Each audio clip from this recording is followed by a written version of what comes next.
Okay, let's play a quick game. I'll describe a behavior and you guess if it's a healthy distraction or a compulsion. Ready? You feel anxious, so you decide to go for a walk. Doot, doot, doot, doot. Healthy distraction or a compulsion? Hold that thought. We'll dive into this more in today's video. Stick around to see if you guessed it right. Now here's something wild. Some of those habits you might be thinking are helping you are actually OCD in disguise. Crazy, right? Your brain is playing tricks on you. But don't worry, because we're gonna figure this out together. Here's the thing. If we mistake compulsions for healthy habits, it can make OCD fears stronger and anxiety worse over time. It's like feeding the monster instead of taming it. But I've got good news for you, because by the end of this video, you'll be a pro at spotting the difference between a healthy distraction and a compulsion. Plus, I'll give you some practical steps that you can use today. And trust me, it's gonna be a game changer for you. All right, time to put your detective hat on. We're about to explore why your coping strategies might be doing more harm.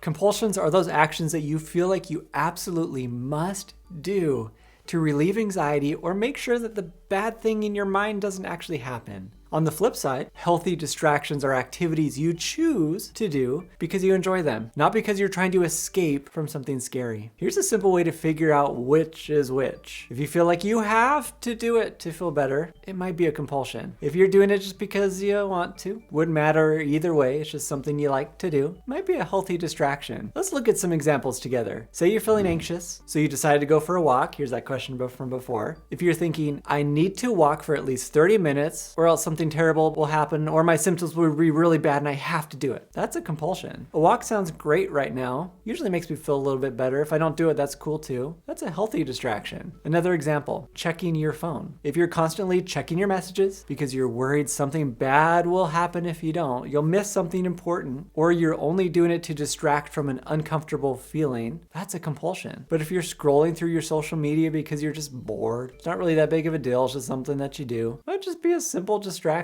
So with that question at the beginning of the video, the answer depends on why you're going for the walk. Is it because you genuinely just enjoy the clear air and want to clear your mind and you just want to go for the walk? Cool, man. Do it. But if you have to do it, you have to do it. Your brain says you have to. It's a compulsion. You got to do it. You always get the choice. Here's where it gets tricky. Sometimes it can start as just a healthy distraction that turns into a compulsion over time. Maybe you started doing some yoga to relax, and now you feel like you have to do it every day or else your day's gonna be ruined. You see how sneaky OCD can be? Sometimes I say if we don't know if this thing's gonna be a compulsion or not, maybe I pull out some dice. 1 through 3, I'm gonna do it. 4 through 6, I'm not gonna do it. Roll those dice. Whatever happens, happens. If the brain's like, is this a compulsion? Maybe it is, maybe it's not. Ding, ding, ding. The key is to pay attention to how you feel about these activities. Are you choosing to do them or do you feel forced? Do they bring you joy or do they bring you temporary relief from this anxiety? Remember, it's not about never doing anything enjoyable when you're anxious. No, it's about being aware of why you're doing something. If you're using distractions to avoid an uncomfortable emotion, usually it leads to some patterns that are not as healthy. It's like going to a school dance and people all have their phones out and they're looking at their phones.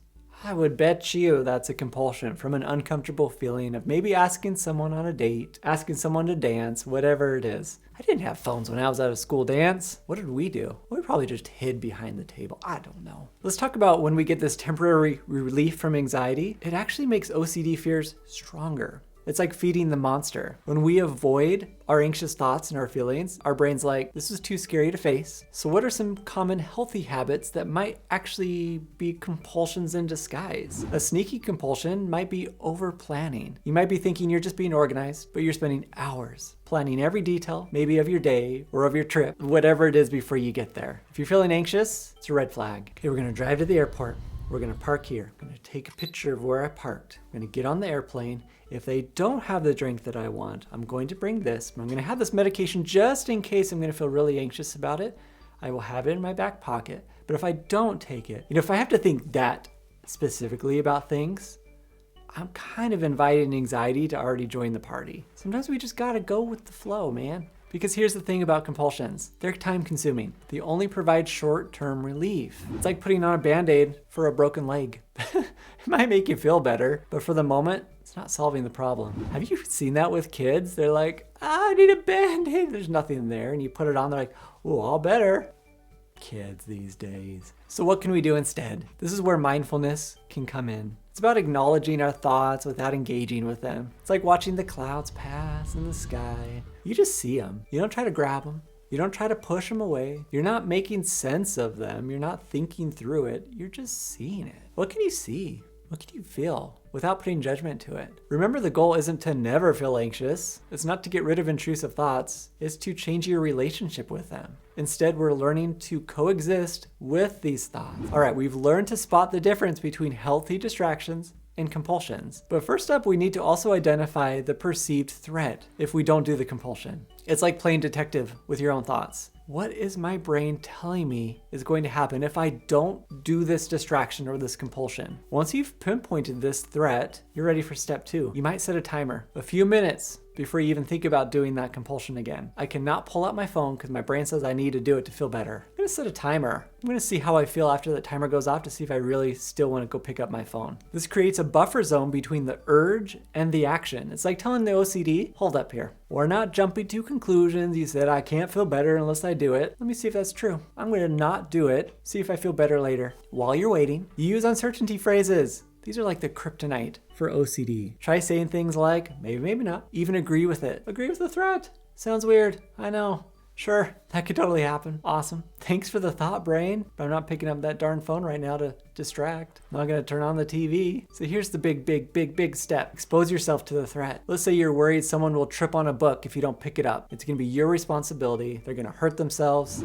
You might actually look at it and say, sure hope someone trips over that book. That'd be so cool. Maybe it'll be my fault, maybe not. Maybe you're imagining someone tripping over that book. You're smiling. Maybe you throw another book out there. It's like telling your brain, bring it on. If there's a problem, we'll solve it, man. If someone trips, cool. If they don't, cool. You might just be saying, well, who cares? Just pick up the book. But guess what happens? You pick up the book, what are the other 1,000 things you're doing to make sure you're not responsible during the day? This is where we might ask ourselves, why am I picking this book up? Just because I want to be a good citizen, pick it up. I see it in the library, someone might trip over it. Cool, I'll pick it up. If it's like, I'm gonna feel anxious and I'm gonna think about it for the next week, and if I don't pick it up right now, I'm gonna keep thinking about it forever and it's gonna be my fault and blah, blah. I better leave that darn book there on purpose. And I'm not gonna say, I hope someone doesn't trip.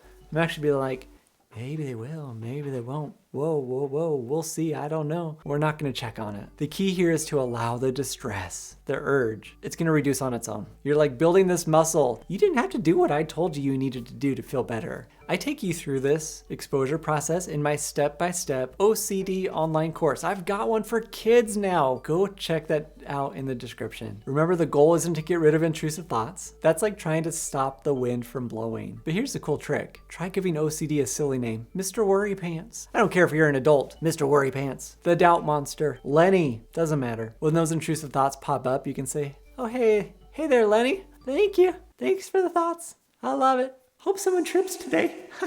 So cool. The real power move is focusing on what matters to you. Instead of how do I escape from this anxiety, what am I gonna do right now that aligns with my values and my goals? I'm hanging out with a friend. I'm reading a book. These are the hobbies I'm doing. By redirecting my energy towards these things, I'm telling OCD, I have got no time for you. You're not the boss of me. Remember, if you feel like you have to do a behavior to feel better, get this uncomfortable feeling to go away, probably a compulsion. Be patient. This takes time to learn. So think about all the healthy distractions that you're doing. Are they actually healthy? You might have to write them down and figure out for yourself, what is my reason for doing these things? Let's keep this discussion going down in the comments. Let me know, what positive things, healthy things do you do for your OCD? And I know there's another video here YouTube wants you to watch, and I want you to watch it too, because it's just gonna level you up with your skills. Thank you so much for watching, and I will see you next time.